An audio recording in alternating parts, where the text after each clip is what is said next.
What is the difference and the relationship between fashion and culture?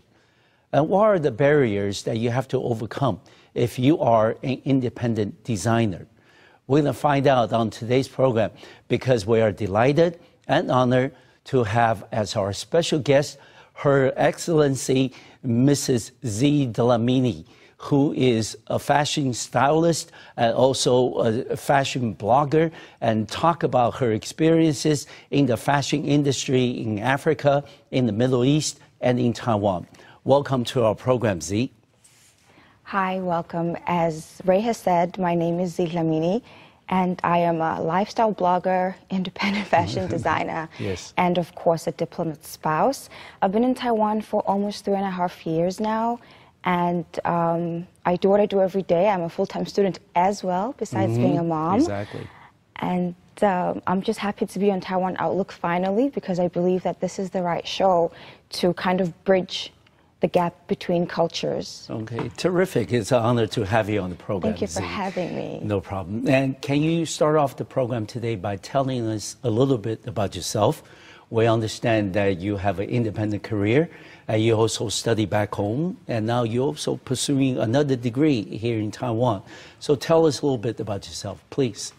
Like I said, well, you guys already know my name. Yeah, of course. I'm a qualified graphic designer by profession, and a business marketeer as well.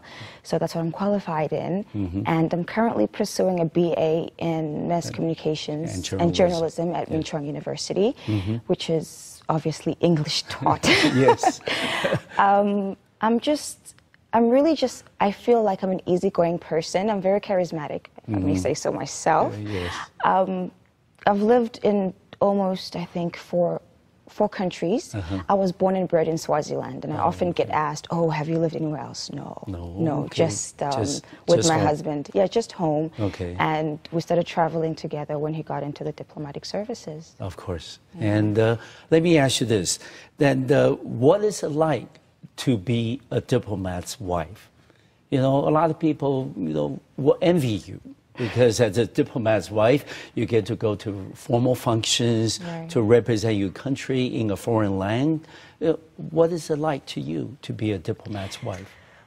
To me, it's certainly nothing to be envious about. Really? It's nothing to be envious about. I mean, it's an honor, you have a lot first of responsibilities. Yeah. I mean, look, it's a privilege and it's an honor to be able to represent your country anywhere you go, even if you're just an individual. Okay. But it's a lot of responsibility in terms of, and every time you go out of your home, you can never be just yourself. You'll always be the diplomat's spouse. So even amongst friends or social engagements, you're always the diplomat's wife. Yes. So that's not an easy thing to do. No. That's constant scrutiny. It's constant scrutiny and pressure as well. So it's nothing to be envious about. I think you learn how to balance everything, and how to balance being a diplomat's wife and just being a wife and being a mom or being who you are. Yes. And I believe that you once described yourself as a fashion stylist, as a writer, as a graphic designer, as a businesswoman, as a full-time student, and also, diplomat's wife, of course, but most importantly, probably a modern mom. What is each one of these roles? And there are many roles that you play. It's a lot. Yes. And what does each one of the roles mean to you? I think, Ray, being a fashion stylist is professional to me, and being a writer. So those are roles that I take on at work. But I'm blessed because that's my passion. So I never have to kind of draw the line. No. It's always in motion. Inspiration is everywhere. And I think that kind of also helps in being a modern mom, because I believe if I can be a creative being, then I shouldn't shut that off for my kids. I should always try to approach things as lightly and as excitedly as I approach my work. I know it's not easy like that being a parent, because sometimes you have to be strict, but I do believe that, my kids must never kind of be like, well, who's this woman? Okay. They always have to see the same person. So Exactly. I always have to be the person that I am. Okay. And let me ask you this. How big is the family now? How many kids do you have? I have one child. Okay. He's 7 years old. All right. And he goes to TS. And he's a boy. All right. So I am kind of happy that I don't have to play dress up with my son. Okay. But the fact is, he's now in Taiwan. Yes. And he's being exposed to a different language, different culture Right. altogether Right. at a very young age. Right. How do you think that he's handling it as a mom? How do you perceive yourself to try to assist him in Right. terms of making the transition and surviving the cultural shock?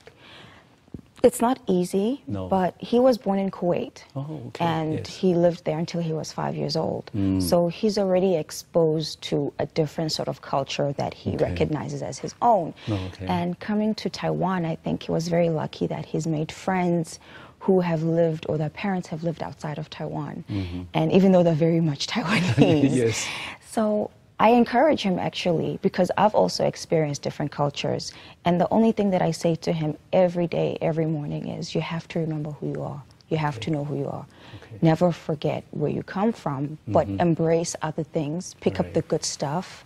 If you have questions, ask. You know, don't take something and run with it without asking. Always ask. Okay. Well, those are very good qualities that you're trying to instill in your child. And also, Z, let me ask you. I mean, among the different roles that we have mentioned that you play, Right. some of them to some people may seem incompatible. You know, for example, your profession Right. may require that you need to be innovative, to be creative, Right. you know, designing things or fashion for people. But on the other hand, that you have responsibility as a diplomat's wife, Right. responsibilities as a student, and also responsibilities as a mom. Right. Okay? So how do you reconcile the differences between some of the roles that you play?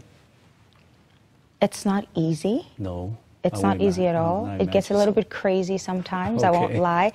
But I think what helps is also just having God at the center of your life. Okay. It makes things easier to direct. You know where you have to respect and where, you know what you have to do. And I think my husband is very supportive as well. I won't lie. He's That's been wonderful. extremely supportive. So it also helps to kind of have that push Yes. and to have somebody to say, oh, you know, this is what we're supposed to be doing now. And to also ask. I've gone to a point in my life where if I don't know anything, I ask. Okay, good. It helps, it helps. But it's definitely a struggle, and you can't do it on your own. And I'm just grateful to have people in my life who are very supportive. If I'm running late for this, somebody's there. If I'm running late to make dinner at home, somebody's going to, somebody's going to help and make it. If I'm running late on submitting my assignments, I can't ask somebody to do that, so I have to take responsibility for my lack of, So I'm sure that doesn't happen very much. No, actually, so far so good. Yes, no, I'm sure they are. Let me ask you this. Given the fact that, you have already talked about, being a diplomat's wife, that you're constantly under a lot of attention, a lot of the scrutiny by the public, even among your friends. And how do you then, see yourself? You have been to Kuwait before coming to Taiwan. And how do you then see yourself as a diplomat's wife that embodies the spirit of the Kingdom of Swaziland? I think, first and foremost, as Swazis in general, we're good listeners, so we know when to keep quiet. Oh, okay, all right.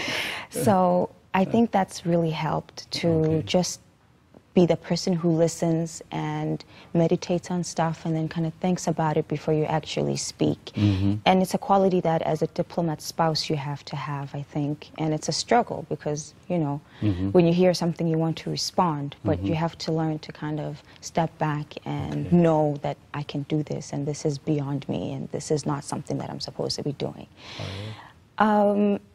As a Swazi woman, I think mostly we're taught to think, say little, you're there but don't be seen.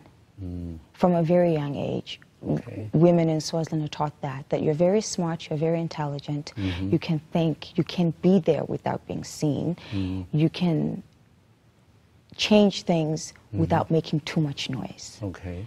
So that really does help. All right. But, you know, this is something we'll pick up later in the program. Right. But just by having a conversation with you for the last 10 minutes, I can see the, very more, modern aspects of who you are, versus some of the traditional upbringing that you had back in Swaziland. Then, you have the combination of both of them. And how do you do it? Sometimes some of these traits and qualities, they may not go hand in hand. Yes. It's a constant battle, to be quite honest. Yes. I mean, when you're expected to be traditional, and then you have but we've moved on a little bit in life. So it's a constant battle, but all I can say, again, is that honestly, just having God at the center of your life makes things so much better. And a support system, when you have a support system that understands who you are as a human being and as a person, it's so much easier because you have people who can support you on both worlds. They know when to switch up when you switch up as well. Okay. Yeah. Terrific. And thank you for sharing with us some of the backgrounds that people may have, may be curious about being a diplomat's wife and how to balance a career with your family and also the responsibilities as a diplomat's wife. Z, let's talk a little bit about a very important and well-known tradition back home in the Kingdom of Swaziland, which is the Reed dance. And we know that is a very important tradition back home. Can you tell us a little more about the, the Reed dance? And also, why is it, there are so many misconceptions about the Reed dance? Right. Please. First, we all understand why there are misconceptions around it. Okay. But the Reed dance, I think, is a very important aspect of our culture and our tradition, especially our young unmarried women in Swaziland. Obviously, it's a very, very old tradition, and I'm very happy and I'm proud that we still practice it today, and it still holds the same values that it did so many years ago.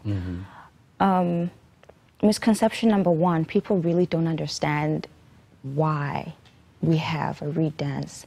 There's always one reason or another people will use to justify why we have it. But the truth is that it's to build a sense of pride amongst our young women and a sense of working together, as in if we do things together as women, we will succeed. So it's something that they are trying to teach young women as we grow up. And then also to have service. It's kind of like community service, like a volunteer system, because you're not getting paid to do any of that. So you go there. And then it's also to pay homage to the Queen Mother, who is the king's mother. She is the female that rules the country. So it's kind of paying homage to her and just honoring her in a way that we can. That's really the reason why we have the Reed dance. All right. We know this is a very important tradition in Swaziland, but would you think that the younger generations today are equally paying attention and showing their respect to this tradition that has been passed down for generations? I would say yes. I would say yes because, young women still go in the hundreds of thousands. If they didn't believe it or they didn't want to be part of it, the numbers would have dwindled to a few thousand, but we still have hundreds of thousands Swazi maidens living home for 1 week and just going to be part of something that they even know is greater than them. So I do believe that even though we've moved on and we're modern and some people are not really happy about it, the people who are supposed to be taking part, they still believe that it's something that they need to do. And misconceptions also actually kind of influence the participation, the understanding, and especially with, urbanization, even in Swaziland itself, it's influenced how people view our traditions. But I think the more even our own people in Swaziland see people taking part, the more they want to go. I've never met a Swazi girl who says, I don't want to experience the reed dance. Okay. They would say, I've never been there, Okay. but I want to try it out at least once. Like to, yes. I'd like to go at least once. Okay. Yeah. And next, Z, let's talk a lot more about your career, because you had a very successful career in Kuwait before coming to Taiwan. Right. First, let's talk about your blog, Chief Dlamini. Right. And also talk about your brand of T-shirts called the Chic T. Can you first tell us, why did you name the two names that you mentioned? Were there stories behind them? With Chief Dlamini, it's funny how it started actually, because I just done my graphic design qualification and I was going into fashion styling. And I remember having the conversation with my mother, and she didn't really understand what fashion styling was, and my aunts, and So I figured, let me just have a blog so they can see what it is that I do every day, just so that I can share it with them and share with my friends. So that's how the blog came about. It was more just to share with them what I do. That I actually go to work. I actually do work. I don't show up and look cute. So that was that. And then the Chic T is a play on words. Obviously, Chief Dlamini is kind of chic. It's not really glamorous. It's not really luxurious, but it's chic. So when I did the T-shirt, I wanted something that you could wear with almost everything and anything. A T-shirt that you can wear to work with your blazer on, or you could just wear with your jeans, or it could look semi-formal. So I wanted something like that. And when the T-shirt line came about, I had just started working with a charity back home, and I was trying to figure out a way for people to actually give continuously into the charity without them feeling pressure to donate every now and again. So the Chic T came about. I said, hey, actually, if you buy the T-shirt, the money is going to charity. So, of course. Yeah. And you started a career while you were still back home in Swaziland, right? And later you moved to Kuwait. Right. And your career, over there just really flourished. Right. And then you were working for, a digital version of the fashion magazine. Right. And you're also in charge of, what you were doing before. And you had to subsequently, when your husband was, reassigned to Taiwan as the ambassador from Kingdom of Swaziland, you had to basically give up everything. Right. To come to Taiwan 3.5 years ago. Was it difficult? Of course it was difficult. When you're doing something that you love, it's not easy to kind of work out on it. But, it's a sacrifice that I knew at some point in time I would have to make. So when I started working, I knew that at some point in time, any day, I'd have to give this up. I just didn't think I'd have so much fun doing it. But it wasn't easy. No. I remember even on the last day that we were flying out on that very day. I was at work. I was on set. I was shooting. I was doing my last photo shoot until a few hours before takeoff, because that's how much I love my job. But I was very lucky in a sense that my company let me continue remotely to supervise the people who were now left behind doing my job. So it was a nice kind of transition. Of course. Yeah. But coming from Kuwait to Taiwan, these are very different environments. Completely different. Yes, culturally, religiously. Yeah. And then in terms of fashion industry. Completely different. They are different. Completely different. How do you then overcome the fashion barriers? I think it was just shock. At first, I have to admit, there was a lot of shock going on. If you think of Kuwait, a lot of people will think that it's Middle Eastern, nothing happens. Actually, Kuwait is more or less the heartbeat of trends in the Middle East, because those women know how to dress really well. Okay, imagine. And then having to come to Taiwan, where everything is really just laid back, it was a shock, a big shock. But I got over it, because part of my job is to adapt quickly. Part of my job is to keep it moving, as we say. Don't worry about the clothes, keep it moving. So I had to do that. And it was a nice change, because even I got to learn a few new things about, casual is okay, you can make it elegant, you can make it chic.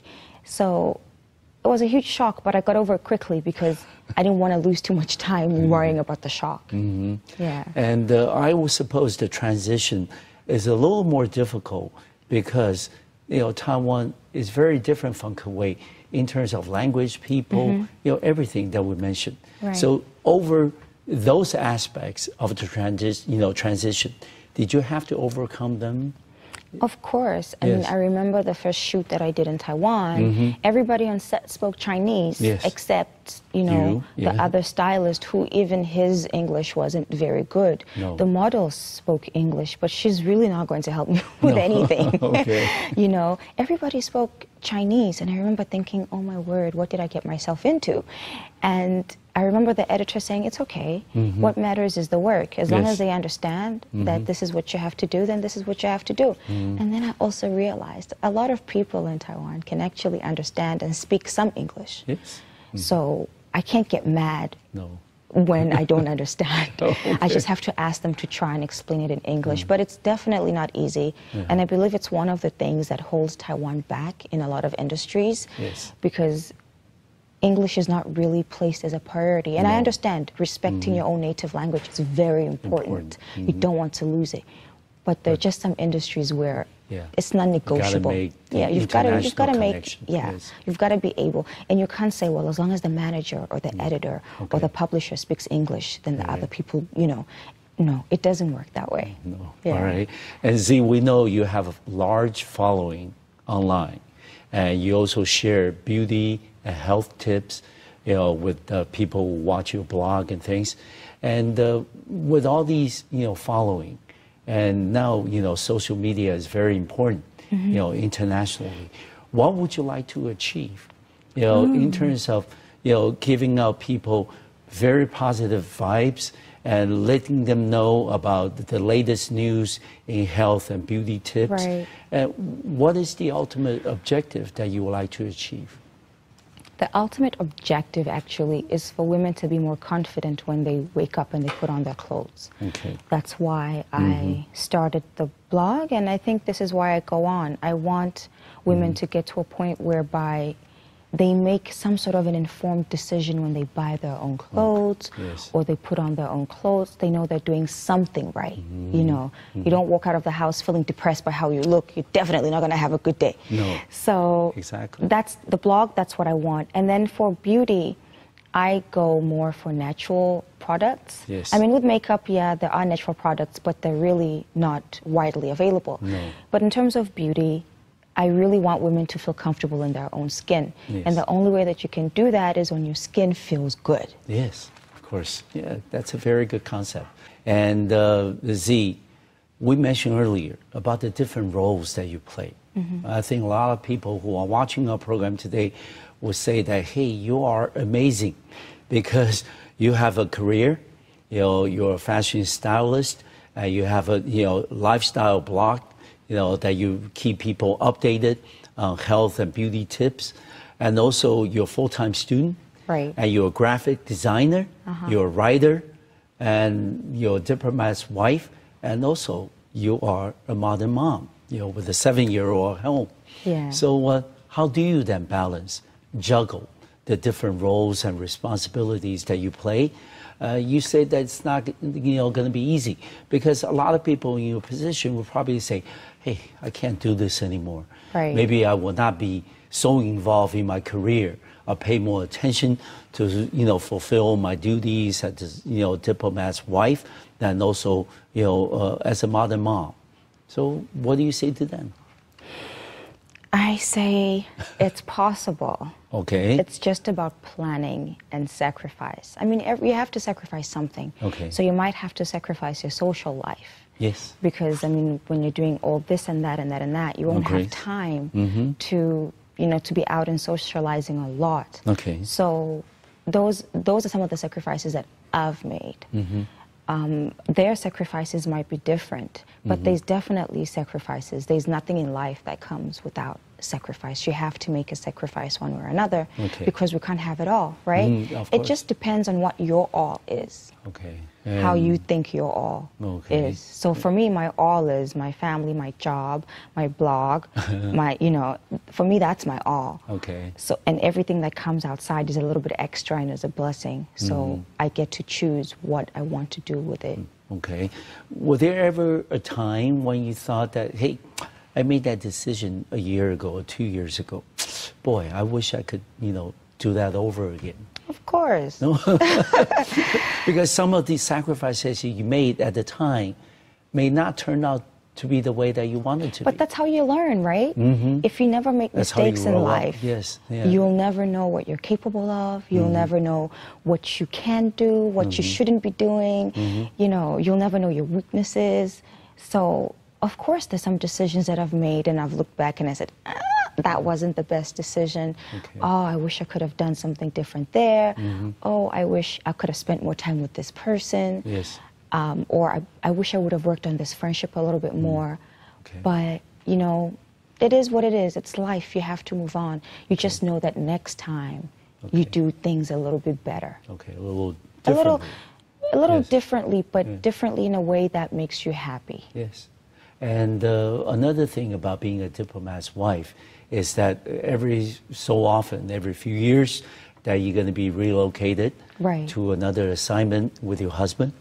And it's difficult to maintain friends. It's very difficult. Yes. It's difficult to even make friends. Yes. Because you're often thinking that in a few years I have to go. So Yes. I really don't have to work for this friendship. Okay. And that's what they're thinking also. They're thinking, well, in a few years she'll be gone. So Yeah. there's really no need to make spend a lot of time with you. Exactly. And to kind of have a deeper meaning friendship. Okay. But I always say that that has taught me to know who I want to have as a friend. Okay. And to know who I want to dedicate my time to. Okay. And also to see if it comes back in return. That way I know you're worth my time. Yes. You don't have to have a lot of friends. Okay. That's what I always say. Okay. I always say you don't really need a lot of friends. No. You probably need about 3 or 4 friends. Yeah. That's it. And then you just give your all to your friends. Exactly. And you just give those 4 people everything that you have. You give them your love, you give them your time. Yes. And those people, it doesn't matter whether you're in Taiwan or No, South America or back in another part Swaziland, of the world. they Yes. will be your friends. Exactly. Those are the friends. Maybe you don't see each other, every day. Don't see each other Yes. every day. I mean, I have my friends, some of my friends in Kuwait. I haven't seen them in 3.5 years. Yes. But we still talk as if we saw each other yesterday. Yes. And I have friends from back home that I grew up with. Some I see once a year. But when we talk, it's that kind of friendship. So I've learned that if I spread myself too thin and I make too many friends, I'm never going to know who's a good friend, who's the real friend, who's worth it, and so. Exactly. And let me ask you this, Z. You're a fashion, stylist. What does beauty mean to you? Because you travel in many parts of the world. Right. I think the standards of beauty in different places are very different. Back home in Swaziland and in Kuwait and now in Right. Taiwan. And what does beauty mean to you? You mentioned earlier about feeling confident, and then showing that glow. Right. That the women can be comfortable with about themselves. Right. So what is beauty to you? Beauty to me right now, because it might change next year. Okay, all right. Beauty to me right now is natural. All right. Beauty to me right now is natural. When I can see a woman who is confident Okay.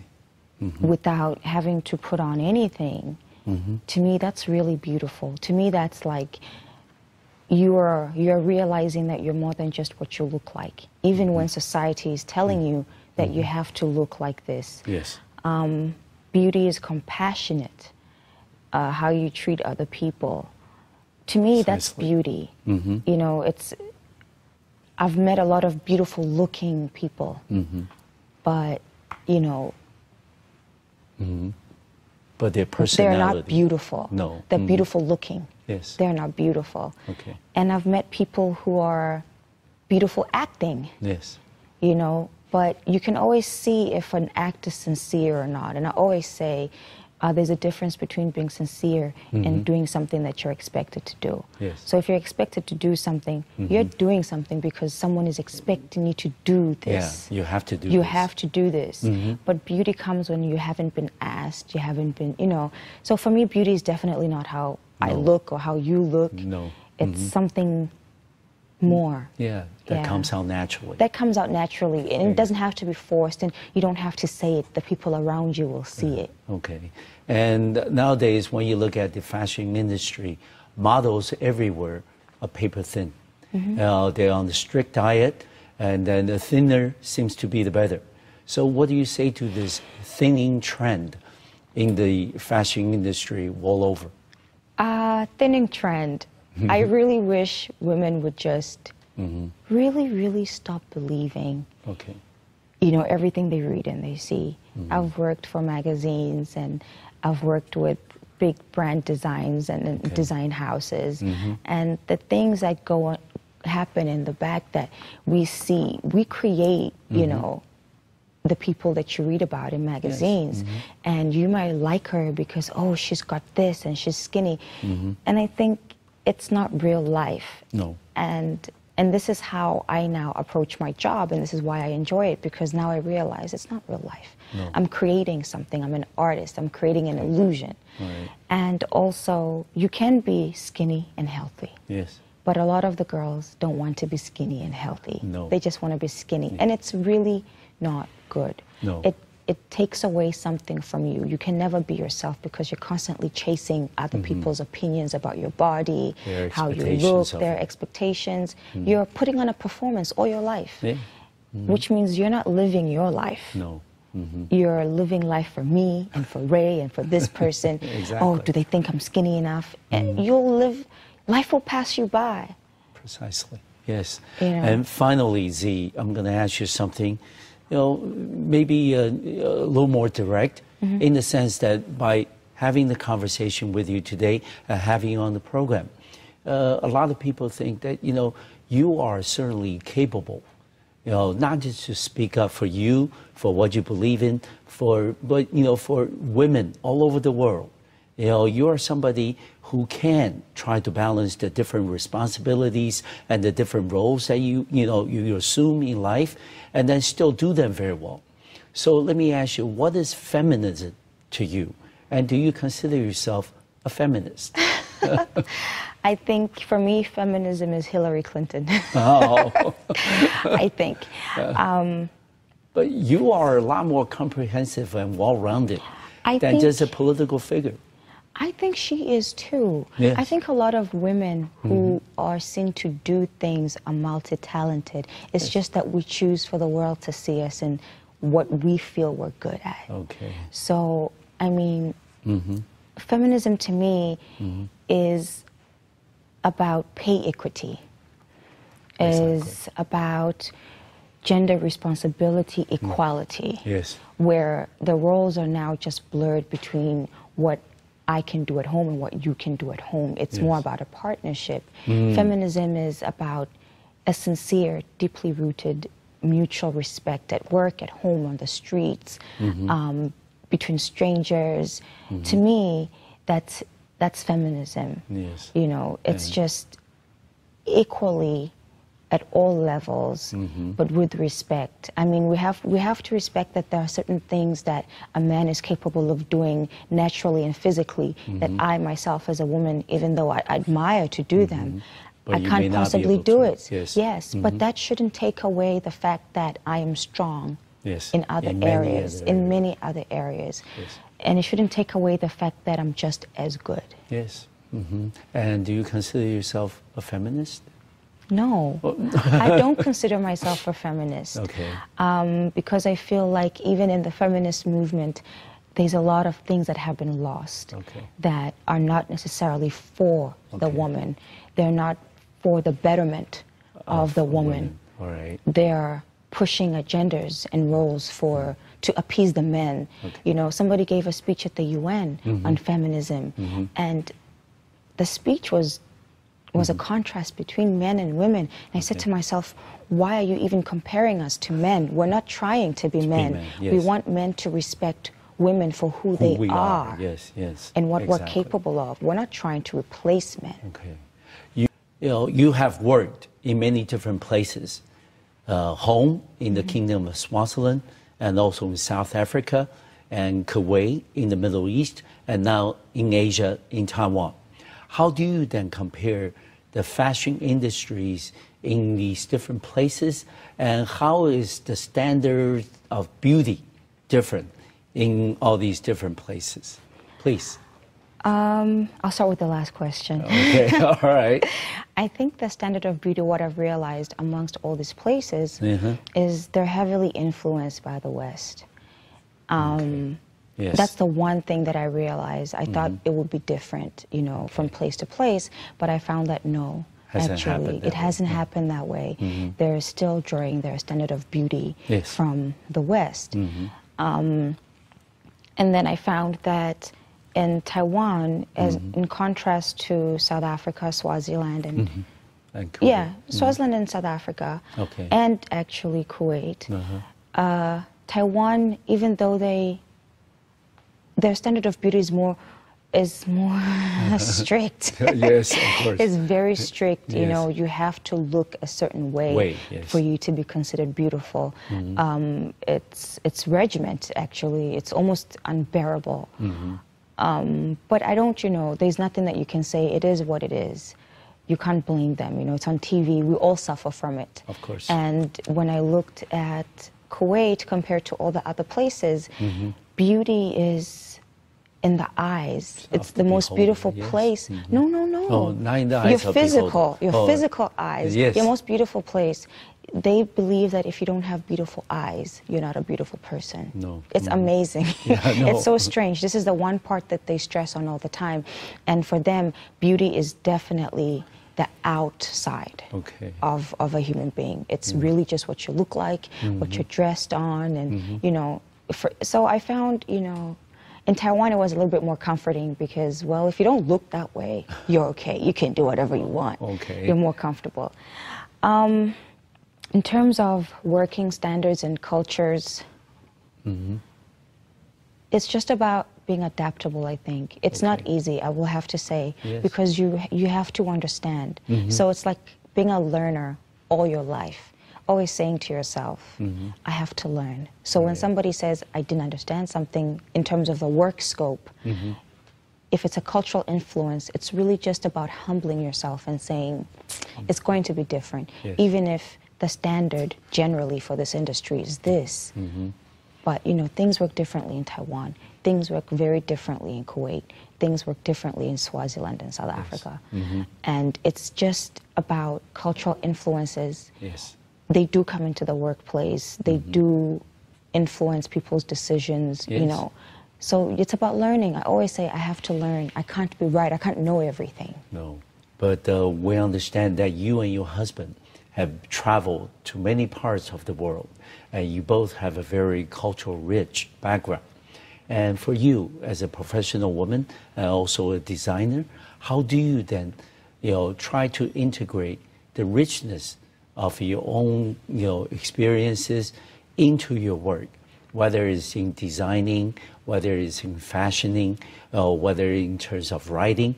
How do you then bring that element, that dimension, into your work? It's not easy. It's one of the very difficult things because, like I said, the audience for me is always different. So I really have to understand the audience for me to be able to share a little bit about, you know, my culture or this and that. I think I'm thankful that even though I have different audiences on a daily, I'm still able to say I'm Swazi, and that just certain things that I'm not going to do, or just on the basis that, well, I don't do this at home. We don't do it this way. You know, I can't do this. I don't have grounds to do this. I don't understand it this way. This is how I understand. And that's where the cultural exchange comes in, you know. It's just, it's not easy at all, I have to say. And it's about sharing. If you have a way to, if you're designing something and you have a way to put a little piece of fabric to your dress or your jacket or whatever, you're telling a little story, right? Because your customer is going to ask you, oh, that looks nice. Where's that from? So you have a way to tell your story, to, you know, to share your culture with other people. Even in writing, I think in writing, you can write pieces that are, in fashion, you can write about ethical fashion, you can write about sustainable fashion, and you can write about, nowadays people love to bead. And I say, oh my word, Africans have been doing this for how long? Many years, for so many centuries. And then and it's a way to kind of share and to bridge that gap. And then in Taiwan, it's, the culture here is so vibrant, and people are so proud of their heritage. And so for me, it's just learning. I mean, I learn about the tribes and how they do things and how they weave. And it's amazing. I think Taiwan and Swazi cultures, they're very similar. Yeah, very similar in they're many ways. Very similar in many ways. So for me, it's been an interesting ride in Taiwan, because it's like, oh, I've seen that at home, but how do you guys do it here? We want you to stay here longer so we can continue the ride. Yes, but you know, a lot of people will look at cultural heritage as something static, as something that's passed on, you know, from generations. But you know, just from our conversation, cultural and heritage are something alive. You know, it's growing, it's progressing, it's having influence by outside forces, but also being able to influence other, you know, places and people. Do you see that as how you define cultural heritage? I definitely see it like that. Okay. I feel there was a speech given by King Sobhuza II in BBC sometime in the 70s. And he said something that I've grown to understand and actually believe. He said, I don't mind the influences of the West. I will take the good. I will keep the good. And the bad they shall keep for themselves. So I think when it comes to culture as well, having been blessed to travel around the world, for me, it's made me realize that your cultural identity and your heritage means so much in a world where people don't have an identity. They don't have cultures to kind of draw back on. They don't have anything to celebrate that they can say, this is ours. No one's given this to us. This is ours. So for me, as a young Swazi, cultural heritage is like a heartbeat. You know, it's my identity. This is who I am. You know, we spoke of the reed dance. I might not take part in the reed dance anymore, but I'm still very proud that we have something like that. And it means something to somebody. And it, you know, cultural heritage, people shouldn't give it up. That's my advice. Don't give it up, because this is the heartbeat of your country. And this is the heartbeat of your people. And let me ask you, you know, next, Z, that we've been talking about the fashion industry in the different places that you have visited. And you have developed a career, you know, from the beginning as an independent designer. And you're very supportive of people who are independent designers. Can you then give us and share, based on your own experience, how can the government and also the business sector try to, you know, whether it's resource, whether it's opportunities, to help those independent designers to grow, to develop, and to become a mature part of the industry they belong to? I would say, while working for Alastura, which was a big retailer, we carried a lot of the luxury designers. And once in a while, the creative director, he would pick from an independent designer, very small but very beautiful. And I realized that he was taking a risk, even if their products are good.